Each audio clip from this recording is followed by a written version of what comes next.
+2 ഓണപരീക്ഷയിൽ വരാൻ സാധ്യതയുള്ള ഒരു 2 മാർക്ക് ക്വസ്റ്റ്യൻ ആണ്. Which is more paramagnetic, Fe2+ or Fe3+? മക്കളെ, ഇതിൽ ആരാണ് കൂടുതൽ പാരാമാഗ്നറ്റിക് എന്ന് ഐഡന്റിഫൈ ചെയ്യണമെങ്കിൽ ആർക്കാണ് അൺപെയ്ഡ് ഇലക്ട്രോണിന്റെ എണ്ണം കൂടുതൽ എന്ന് നിങ്ങൾ കണ്ടുപിടിക്കണം. സോ അൺപെയ്ഡ് ഇലക്ട്രോൺ ഈസി ആയിട്ട് കണ്ടുപിടിക്കാനുള്ള ഒരു ട്രിക്ക് മിസ് പറഞ്ഞുതരാം. സോ നമ്മുടെ കയ്യിലുള്ളത് അയൺ ആണ്, Fe2+ഉം Fe3+ഉം. അപ്പൊ അയണിന്റെ അറ്റോമിക് നമ്പർ നിങ്ങൾക്കറിയാം, ഇറ്റ് ഈസ് 26.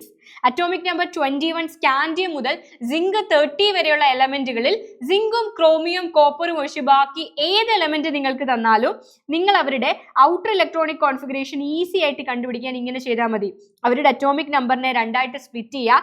ആദ്യം കാണുന്ന ഇലക്ട്രോൺ 4sലും അവസാനം കാണുന്ന ഇലക്ട്രോൺ 3dയിലും എഴുതുക. സോ അയണിന്റെ ഔട്ടർ ഇലക്ട്രോണിക് കോൺഫിഗറേഷൻ വരിക 3d6 4s2 എന്നായിരിക്കും. സോ ഞാൻ പറഞ്ഞ 3 ആൾക്കാരെ ഒഴിച്ച് ബാക്കി ആ സീരീസിലുള്ള 3D സീരീസിലെ ഏത് മെമ്പറിന്റെയും നിങ്ങൾക്ക് ഈ ഒരു ട്രിക്ക് ഉപയോഗിച്ച് ഔട്ടർ ഇലക്ട്രോണിക് കോൺഫിഗറേഷൻ കണ്ടെത്താം.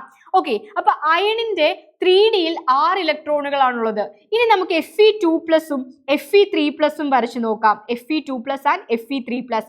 Fe2+ എന്ന് പറയുമ്പോൾ 4sലെ 2 ഇലക്ട്രോണുകൾ നഷ്ടപ്പെട്ടു.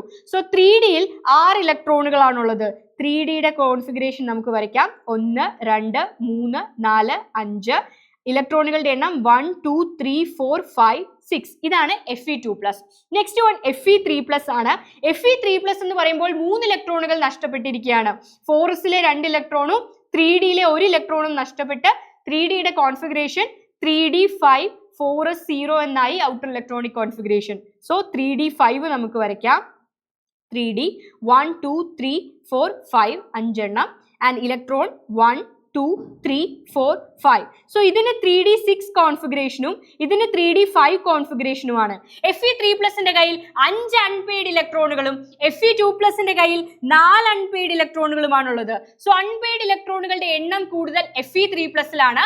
So more paramagnetic is Fe3+.